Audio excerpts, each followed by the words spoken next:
Oke, ketemu lagi dengan Edwin di channel analisis laporan keuangan. Untuk kali ini saya mau bahas BCA ya. Kita lihat nih kinerjanya berdasarkan laporan keuangan 2025 Q4-nya ya yang terbaru dari sudut pandang saya. Oke, kalau teman-teman punya analisis yang lebih lengkap, lebih akurat gitu ya, coba langsung aja share analisisnya di kolom komentar ya supaya nanti saya pin supaya investor lain juga bisa baca. Dan ini memang untuk perbankan BCA saya di sini nggak bahas untuk rasio NPL-nya, capital adequacy ratio-nya ataupun loan to deposit ratio atau rasio perbankan lainnya ya. Jadi yang kurangnya silahkan teman-teman bisa tambahkan sendiri ya di kolom komentar. Oke, kita langsung aja ya ke analisis. Oke, untuk BCA ya kita selalu cek dulu untuk reward bagian dividen ya, dan semua orang tahu kalau BCA ini ya memang perusahaan yang baik ya, karena salah satunya reward bagian dividennya ini jelas ya, terutama 3 tahun ke belakang bagi dividen ya, dan tahun buku yang 2025 ini udah bagi dividen juga ya interim. Jadi ini baik ya, perusahaan yang baik. Buat saya penting untuk melihat perusahaan tuh bagi dividen. Kenapa? Karena perusahaan yang bagi dividen itu adalah perusahaan yang memang sudah terbukti profit dari bisnisnya, ya, dan juga punya kondisi bisnis yang sehat. Gitu. Jadi kalau misalnya nggak bagi dividen, bisa jadi perusahaan tersebut ya cuman untung di atas kertas saja ya, atau mungkin cuman memperkaya owner perusahaannya aja yang biasanya merangkap sebagai komisaris dan direksi, atau yang paling parah ya mungkin memang ada masalah dengan bisnisnya ya. Jadi ya kalau buat saya cek dulu untuk reward bagian dividennya ya. Oke, sekarang kita cek dulu untuk Kastara Kas ya, yang ini. Kenapa kita lihat Kastara Kas? Karena Kastara Kas ini adalah jumlah uang yang ada di dalam dompet perusahaan ya. Si uang kas ini punya fungsi untuk bayar operasional, ekspansi, dan juga untuk bayar pinjaman ke bank. Jadi nilainya jangan terlalu sedikit ya, karena kalau terlalu sedikit bisa jadi perusahaan itu ya bisa jadi kesulitan dalam bayar operasionalnya, ekspansinya, atau nggak bayar pinjamannya ke bank ya. Jadi kita lihat untuk posisi Kastara Kasnya yang sekarang ini memang turun sekitar 4 triliun ya. Jadi nanti kita detailnya kita cek di laporan arus kasnya.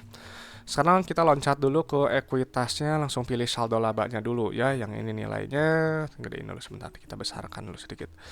Nah ini ya, kenapa kita harus lihat saldo laba juga ya, karena saldo laba ini adalah total akumulasi keuntungan yang telah dihasilkan perusahaan dari semenjak perusahaan yang pertama kali berdiri sampai sekarang 2025 Q4 ya, udah bukan Q3 lagi gitu. Nah ini memang BCA dari dulu pertama kali berdiri sampai sekarang 2025 Q4 itu telah menghasilkan total profitnya sebesar 263 triliun di luar dividen yang telah dibagikan ya.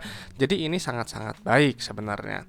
Nah, jadi pada perusahaan dia kalau saldo labanya positif dia bisa bagi dividen. Karena kalau negatif ya dia nggak bisa bagi dividen. Ya, artinya perusahaan tersebut rugi melulu ya, dan termasuk kategori perusahaan bermasalah. Jadi kalau perusahaan bermasalah mau harganya naik tinggi pun saya nggak tertarik ya. Oke, sekarang kita cek untuk ekuitas pemiliknya dulu ya, yang ini nilainya kita pindahkan dulu. Oke, kena untuk lihat rasio dasarnya aja ya, kita lihat.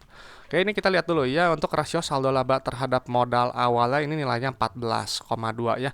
Artinya si BCA ini telah menghasilkan total profitnya itu 14,2 kali modal awalnya ya. Jadi kalau bisa teman-teman bisnisnya modalnya 1 miliar itu telah profit 14 miliar ya.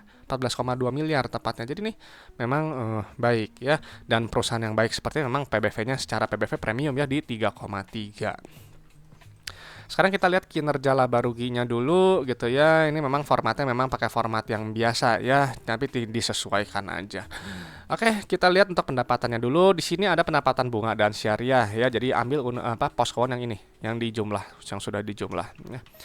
Nah, kenapa kita harus lihat pendapatan? Karena pendapatan ini adalah pos keuangan yang menunjukkan pertumbuhan perusahaan. Jadi pendapatannya naik gitu, yang cenderung bertumbuh ya perusahaan juga artinya bertumbuh gitu ya. Itu bagus gitu, artinya barang atau jasa yang dijual perusahaan itu relevan untuk customer, dia dibutuhkan oleh pasar. Dan untuk kinerja pendapatan ini baiknya dia naik sekitar 4,1 triliun ya. Nah, nanti si pendapatan nanti itu akan dikurangi oleh harga modal barang atau jasa ya, nanti keluar laba bruto. Nah, kalau di perbankan gitu ya, harga modal barang atau jasanya ini beban bunga syariahnya, bukan beban bunga dan syariah, yang ini beban langsungnya. Nah, jadi laba brutonya yang mana? Yang ini pendapatan bunga dan syariah bersih ya, yang ini yang setara dengan laba kotor gitu. Ini nggak ada di textbook ya, ini memang yang biasa saya lakukan aja, interpretasi saya ya. Dan ini kita lihat untuk BCA ini gross profit marginnya tinggi sekali ya, 86% gitu. Nah, kenapa kita harus lihat laba bruto ya sebelumnya? Nah, laba bruto ini untuk melihat inti efisiensi perusahaan ya, dan juga untuk melihat kemampuan perusahaan menempatkan harga jual barang atau jasanya di atas harga modalnya lewat gross profit margin ya. Jadi misalnya tadi kan ini tinggi 86%. Artinya kalau teman jual barang atau jasa 100 ribu gitu, itu ambil laba kotornya 86.000 ya. Jadi harga modal barang atau jasa itu cuman 14 gitu ya. Jadi ini sangat-sangat menguntungkan sebenarnya bisnis perbankan itu ya, karena gross profitnya tinggi ya, ada tingkat keunggulan kompetitif produknya gitu. Nah, jadi kalau saya mencari perusahaan yang laba brutonya setinggi mungkin ya, GPM-nya setinggi mungkin sesuai dengan sektornya. Kenapa?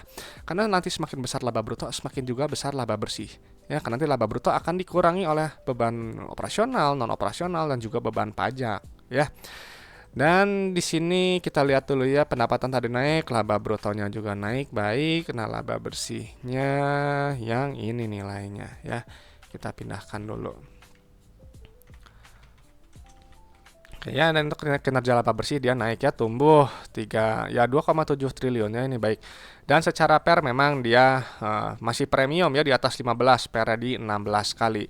Cuman ya kalau valuasi ya relatif ya, ada yang bilang murah, ada yang bilang mahal, ya itu selera teman-teman aja ya masing-masing.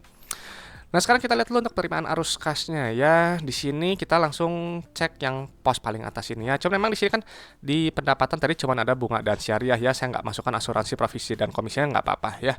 Jadi kita langsung aja pindahin dulu angkanya yang ini ya.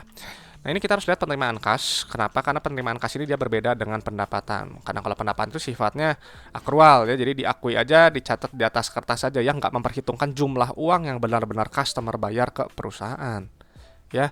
Dan ini rasionya harus tinggi seperti ini. Ini bagusnya 117%. Artinya kalau misalnya teman-teman jual barangnya 100 juta, customer bayar 117 juta. Nah, bisa lebih tinggi ya 17 jutanya itu. Nah, 17 jutanya itu selisihnya itu bisa jadi piutang yang sebelumnya belum tertagih gitu ya. Jadi penerimaan kas harus tinggi, kan tadi si uang kas punya fungsi ya tadi untuk bayar operasional, ekspansi, dan juga untuk bayar pinjaman ke banknya.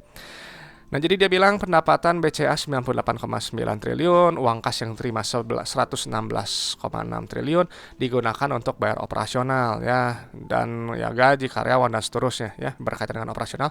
Nanti baru keluar net CFO ya, tapi bukan yang ini CFO-nya ya. Kalau perbankan pakai net CFO yang sebelum kenaikan dan penurunan yang ini nih. Sebelum kenaikan dan penurunan lainnya yang mempengaruhi kas ya. Jadi biasanya di sini tuh bisa ada sumnya lagi ya, yang sebelum perubahan kenaikan atau penurunan liabilitas operasi gitu. Jadi kita ini harus dijumlahkan dulu manual ya. Kan mungkin akan lebih baik kalau BCA ya di laporan keuangannya dibuat lebih detail sedikit ya, ditambah satu baris aja ya yang sumnya ini. Gitu, nggak apa-apa ya, kita pindahin dulu 406. Oke ya, satu lagi.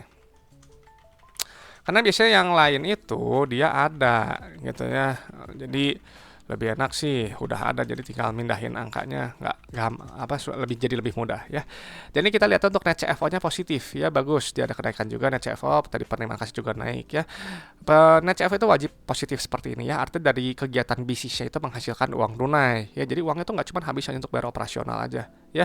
Kalau teman-teman yang punya bisnis pasti mikirnya buat apa punya perusahaan, punya bisnis yang uangnya itu habis hanya untuk bayar operasional aja ya, nggak nutup, kan nggak menghasilkan apa-apa ya. Nah, sekarang kita untuk aktivitas ekspansi usahanya ya, tapi sebelum ke situ kita lihat dulu nih net CFO yang kedua. Nah, yang ini apa gitu ya. Nah, kalau net CFO yang kedua itu berkaitan dengan penyaluran kredit. Jadi kalau misalnya nilainya lebih positif gitu ya, perusahaan itu bisa dibilang secara umum ya dia menahan ekspansi kreditnya gitu. Jadi memang untuk Q4 memang dia ini lebih tinggi ya dibandingkan dengan periode sebelumnya ya, mungkin semakin menahan ekspansi kredit gitu. Cuman detailnya memang harus Anda cek ya satu persatu gitu di rasio perbankan atau mungkin di rasio yang di pos-pos keuangan ini. Cuma saya nggak cover ya, saya hanya lihat yang secara umum aja. Oke, lalu aktivitas ekspansi usahanya ini nilai negatif gitu ya. Ya perusahaan semakin lama berekspansi ya, semakin lama semakin besar, atau dia memelihara aset produktifnya secara umum. Sini yang besar ya karena dia pembelian efek-efek ya. Oke, sekarang memang ekspansinya juga dia juga nggak seagresif yang periode sebelumnya. Ya, jadi ekspansinya sedikit berkurang gitu ya, dan juga untuk penyaluran kreditnya juga dia agak lebih berkurang ya. Lalu untuk aktivitas pendanaan atau aktivitas pinjaman ke bank ini nilainya negatif ya, bagus. Kenapa bagus ya? Karena kalau negatif perusahaan itu artinya dia melunasi pinjamannya ya, berusaha untuk melunasi pinjamannya atau dia membayar dividen. Kalau ambil pinjaman tuh nilainya positif, lunasan pinjaman nilainya negatif ya, pembayaran dividen nilainya negatif. Yang bagus yang negatif ya. Kenapa? Kalau dia negatif artinya kan dia ini beban bunga jadi semakin ringan Ya, jadi semakin banyak kas yang tersedia untuk kita pemegang sahamnya dan juga ini laba bersihnya jadi naik ya, beban bunga kan tadi turun ya. Dan untuk pola arus kas ini bagusnya plus min ya, meskipun ada penurunan kas setara kas. Tapi kalau kita lakukan adjustment gitu ya dengan dividen kas yang dimasukkan kembali, ini namanya positif. Ya, cuman dia BCA ini saya lihat perusahaan yang pro kepada pemegang saham ya. Jadi dia kembalikan kelebihan kasnya itu lewat dividen tadi. Ya, jadi memang ada 4 cara untuk perusahaan itu memperkaya pemegang sahamnya. Tadi dengan cara bagi dividen atau ekspansi atau pelunasan pinjaman yang masih ada ya. Atau simpelnya buyback saham aja untuk mengurangi jumlah saham beredar sehingga EPS dan DPS nanti lebih besar. Ya. Itu aja mungkin untuk pengisian data laporan keuangannya, dan sekali lagi saya nggak bahas ya untuk rasio perbankannya, silahkan teman-teman ya lengkapi sendiri gitu ya, atau boleh sharing aja di kolom komentar ya. Nah, jadi memang untuk setelah kita pindahkan data-data keuangannya buat BCA sih ya sudah terlihat ya ini perusahaan yang baik gitu ya, 3 tahun ke belakang bagi dividen, ada nilai tambah untuk pemegang sahamnya, saldo labanya positif, telah profit sebesar 14,2 kali modal awalnya ya. Jadi wajar secara PBV per premium ya, PBV di 3,3, PER di 16 kali. Pola arus kas baik ya, polanya plus min dan ada kenaikan kas setara kas dengan adjustment dividennya tadi gitu. Jadi ya itu aja sih BCA menarik, cuman tinggal masalah harga aja kan gitu ya. Perusahaan baik, beli harganya kemahalan juga sama aja kita. Jadi teman-teman kalau memang berinvestasi ya hitunglah harga masuknya jangan terlalu kemahalan gitu ya. Oke, itu aja pendapat saya untuk BCA ya. Nggak tahu menarik nggak BCA? Boleh sharingkan di kolom komentar ya.